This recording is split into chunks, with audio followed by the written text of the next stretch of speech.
How did you come to the melody of that piece? I don't really know. I think you just play around with notes, and again, like everything I grew up with was melody, so I'm very sensitive to how a melody makes you feel. Playing around with different ideas and eventually it comes out as a tune. Well, that sounded easy. Why can't I do that? The first tune of that set is something that I try to kind of create really wonky. Not wonky, but the chord patterns are way different than your traditional tune. The second tune I just wrote as a normal tune, and I'd send tunes to Erin, and she would give me feedback, and I sent her the song.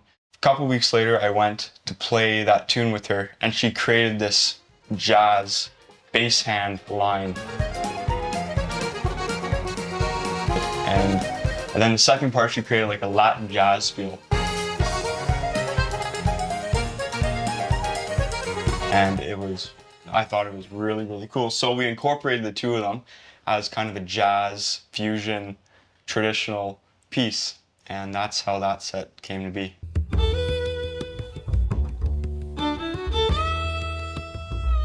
Everybody playing music when they were young was just so normal and natural. Sometimes it wasn't. Duh, that's right.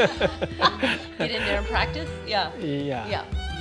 Everybody says, oh, your mom and dad, like I'm talking about our parents. Yep. You know, they're so great. Oh, your kids play music. And I look back at it and think, it wasn't just, oh, they naturally played music. No, there were some strict rules. Yeah. Back then, you know, they could see that, that we had the ability. If you leave it up to the child, they're going to do what's comfortable for them and what's easy.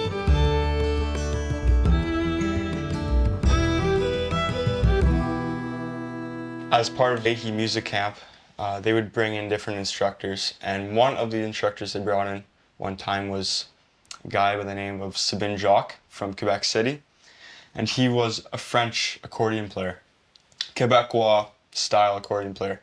But one night we were having a party, and he was playing that night, and I was intrigued by the French accordion.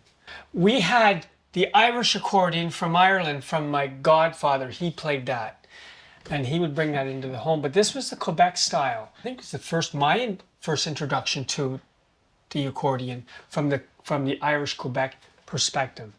And so that night, he played and he played and he played, and I said, that's an instrument that we should learn at some level.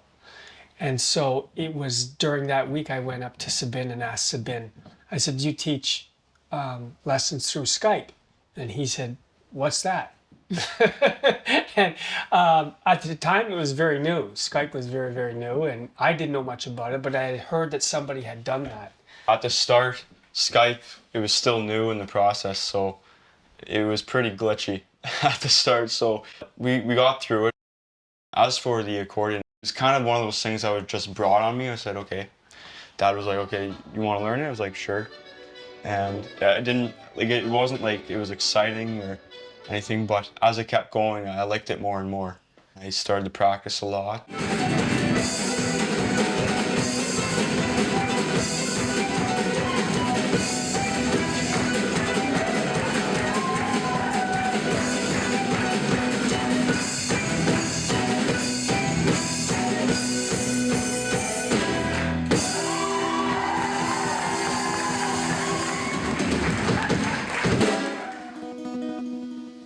Playing other instruments, it kind of helped me play accordion, and accordion helped me play the other instruments with different feel and styles.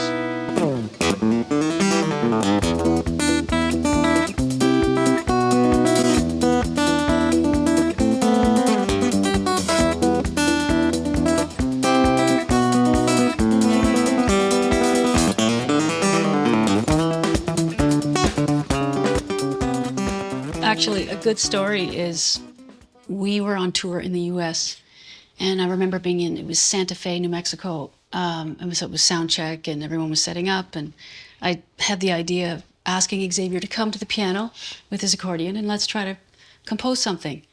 And so we did, and it was a half of a piece. And so, great. That was the beginning. That was the beginning. Fast forward, that tour was finishing up shortly thereafter, and then we were playing, I don't know how long after, but it was at the Grand Theatre in Kingston, was one of our next shows. And so Xavier and I were there a little early, and I said, Xavier, let's try to finish that composition. And so we did. The second part was finished at the Kingston Grand Theatre, which is just kind of ironic because of this show. You still play that too? No, but It's recorded somewhere. it's recorded, but it's called the Santa Fe Reel. Yeah. I like to incorporate different styles of playing into the traditional music. I didn't really have any jazz experience, but in grade 9, I played guitar in the jazz band. And at that time, I was learning a lot of different chords and chord progressions and patterns and weird chords and improvising and all that kind of stuff. And the accordion is different because there's 2 rows on the accordion. One is a D scale row and the other is a C sharp. And so when you have these weird keys, it can be really challenging to mix because you have to mix the 2 rows to get all the notes. So I wrote a lot of it on the piano because it was a lot easier than writing it on accordion. And the guitar too, I wrote a bit of it on the guitar. And then I would just translate it to accordion. I think the first recollection of just hearing a different style on a traditional instrument was there's a tune, Tico Tico. It's a Brazilian tune, and I saw a guy in Ireland that turned it into like an Irish tune. It was like the coolest thing. So I learned that, and then I started experimenting and writing a bunch of jazz pieces, but holding on to those roots. I moved to Montreal several years ago now, and where I'm situated is a great artistic community. So when Xavier sent the 2 pieces that he composed, the piano technician for me and for my piano, his name is Oliver Esmond White, and he has this amazing workshop. But he happens to know, a lot of piano players in the city, and I've discovered that there are many piano players in the city. Of course, Montreal Jazz Festival, so it's really a city full of musicians. A lot of musicians and piano players in particular. So I've come to know and play with some wonderful jazz pianists there. And so the style of piano that I'm playing in this particular piece, these pieces that Xavier wrote, come directly from that pursuit of trying to expand and to develop and to adopt some new colors and not so much apply jazz onto something, but to immerse myself into it and then come out with something that is appropriate for the piece.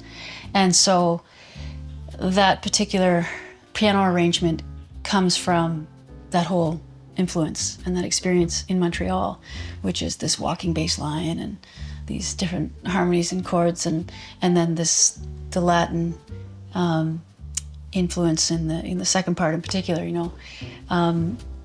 is directly related to the influence from these wonderful piano players in that city.